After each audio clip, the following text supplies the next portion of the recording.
jaamaca bokor oo ka mid ah ganacsatada degan degmada Tower Hamlet isla markaana ah mulkiilaha Orange Restaurant oo ku yaala xaafadda Stepney Green ee degmada Tower Hamlet ayaa habeenkii xalay ahaa waxa uu casho sharaf ku maamusay gudidii iyagu iska xil saartay guushii ay dhawaan gaadheen shacbiga ku dhaqan degmada Tower Hamlet ee ahayd in ay aqoonsato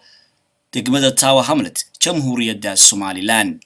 18 bishan aynu ku jirno ayay ahayd markii ay golaha deegaanka degmada Tower Hamlet ay cod qacantaaga ku ansixiyeen in ay degmada Tower Hamlet aqoonsato jamhuuriyadda Somaliland iyada oo ay xukuumadda Somalilandna wafdi wasiiro ahi ay arintaasi goobjoog uga ahayd haddaba casuumadda uu soo qaban qaabiyay jaamaca bokor ayaa ahayd mid loogu mahadnaqay gudidii arintan ka soo shaqeeyay oo ay garwadeen u ahayd xildhibaan Aamina Cali oo iyadu ka tirsan golaha deegaanka ee Tower Hamlet casho sharafta habeenkii xalay lagu qabtay Orange Restaurant ayaa waxaa ka soo qayb galay odayaasha xaafadda Tower Hamlet dhalinyaro iyo waliba haween oo dhammaantood ku faraxsan guusha ay soo hooyeen jaaliyadda Somaliland ee ku dhaqan Tower Hamlet waxaana hadalladoodii ka mid ahaa sida tan ama uu sameeyay gudida ictiraafka raadinta Tower Hamlet ee ka soo shaqeysay mulkiilaha Orange Restaurant jaamaca bokor dube marka horta waa casho sharaf taasu jaamaca casho sharaftu caawi loo sameeyay horta marka ugu horeysa waxaan mahadnaqayaa una hambalyeynaya dhammaan shacabka Somaliland ha ugu horeeyo madaxweynaheena Axmed Maxamed Xamuud Silaayo oo si sharaf leh wafti qiimo leh oo sharaf leh oo miisaan leh noo soo diray inay farxadda nagala qayb galaan oo taasina nasiisay inaan hore u sii socono waxaan leeyahay madaxweyne mahadsantahay taas marka ugu horeysa ta labaad shacabka reer Somaliland waxa maanta ay yara kaftanay qolo reer Hargeysa waxa yiraahdeen burcun baa hadal haysaare Hargeysana baa soo qaataan waxaan leeyahay horta Hargeysi guushan aanu gaadhnay dawaynana leeyihiin way Somaliland bay tan u dhaafay وأقول سؤال لا نراطي. جامع والله حسنت هاي وحندوري هرتا إن أنا دوركم نقول لهذا وحوي هرتا ما أنت وحوي دورك نري وحوي عوا فرحت إن أنت نيتها حملة زين هكذا بدك تشوفنا أو طياشي نلا تشوفان جامعنا هنا عسمي هاوش وحوي وحاول أنو قبرناي توا حملة أردن يقول وين أنا سمينا حافظة أو أنا قال قيب كشان أو أنا لو ناقصان أو أنا هرو وضينا وحوي وحيالها أنا كل قرن دائما بدنا من كشقين إني أنا جي آمنة يو dee magaranaysaa dad fara badan oo nala shaqeeyay inamada iyo hablahan halkan fadhiya waxa weeye waa aad iyo aad baad mahadsantihiin wakiilaha hodheelka iyo maamulkaba jaaca bokor maxamuud odayaasha xaafadda dhammaantoodba dhammaan guddidan ictiraaf raadiska ee Tower Hamlet xildhibaanka dhalinyarada iyo hablahaba runtii aad iyo aad baan idin salaamayaa runtii sharaf bay noo tahay in shaqadii aanu jaaliyaddeena u qabanay oo dalkeena u qabanay runtii dee caawa aynu halkan isugu nimi oo runtii jaaca bokor oo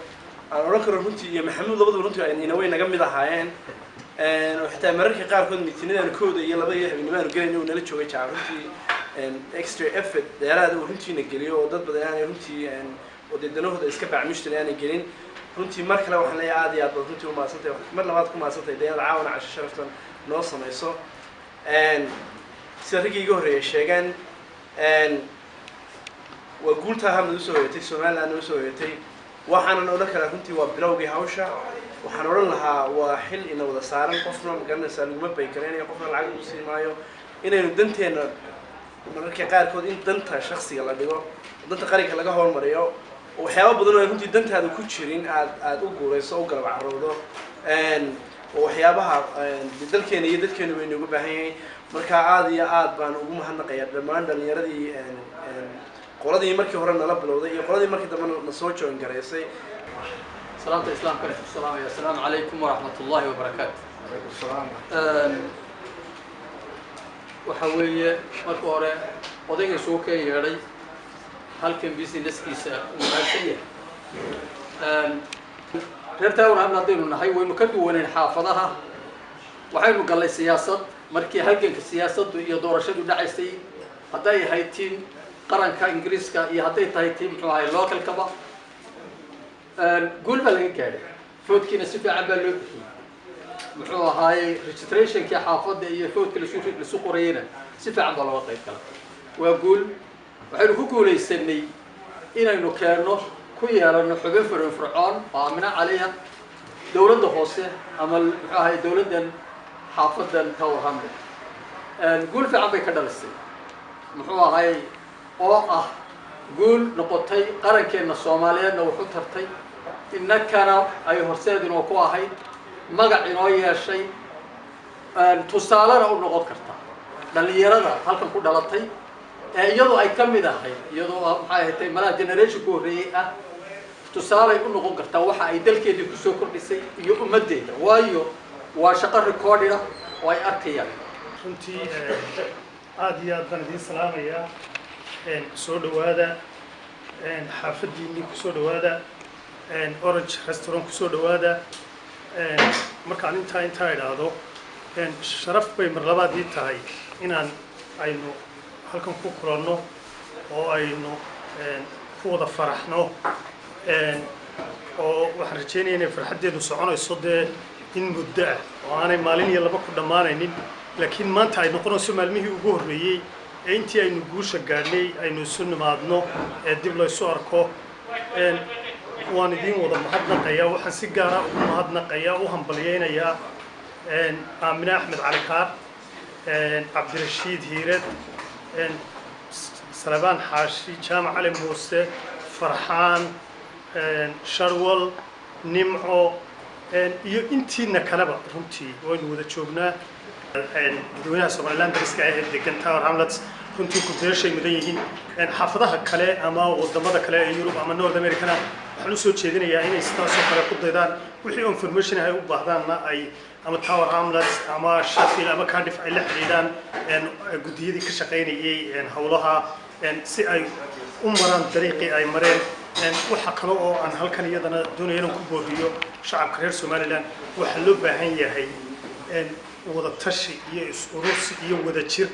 arrintaas baana wax lagu goyn karayaa inaan xaafadaha ama garanaysaay reer Tower Hamlet odayaasheenii inamadii ila shaqeynayay hablii ila shaqeynayay jaamac aad baad umahadsan tahay maanta inaad caasimadadan quruxda badan leh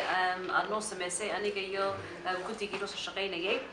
iyo inta kale martay maanta joogto marka aad baa mahadsantiin laakiin runtii qof keligii meema mara Tower Hamlet dadka jooga aad bay ila shaqeeyeen jaamac siduu sheegayay walaalkay jaamac in badan buu walaahay isagu xagga dambe naga jiray aligu waa nagu jiray cali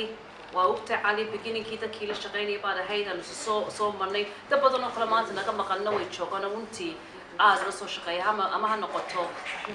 local council electionskii aan galayay ama ha noqoto ixtiraafkii Somaliland ee imika raadinay marka aad bay runtii dadkii soo wada shaqeeyeen marka taa waa mahadsantiin dadkii shicibkii Somaliland joogay iga raali ahaada reer Hargeysa anigu maxay ahaydeen Somaliland oo dhan baan runtii u hadlayaa maan haynu burco gidigin reer Somaliland xagga joogtaan ilaa Ceelgaabo ilaa meelo badan aan karayn aan xitaa arkin meelo baa joogtaan idinka insha Allah baanu idin maqannahay ixtiraafka aanu idin raadinayna intaan maanta Tower Hamlet ku bilaabno waan sii wadi doonaa imika waxaan ku faraxsanahay xaafadan Tower Hamlet dadkan wala ila wala joogo walaalahayo si wacan ila shaqeeyay caar hore iyo caar dambo marka runtii waxaan jeclaanahay iskugu duubanahay inaan iskugu duubnaano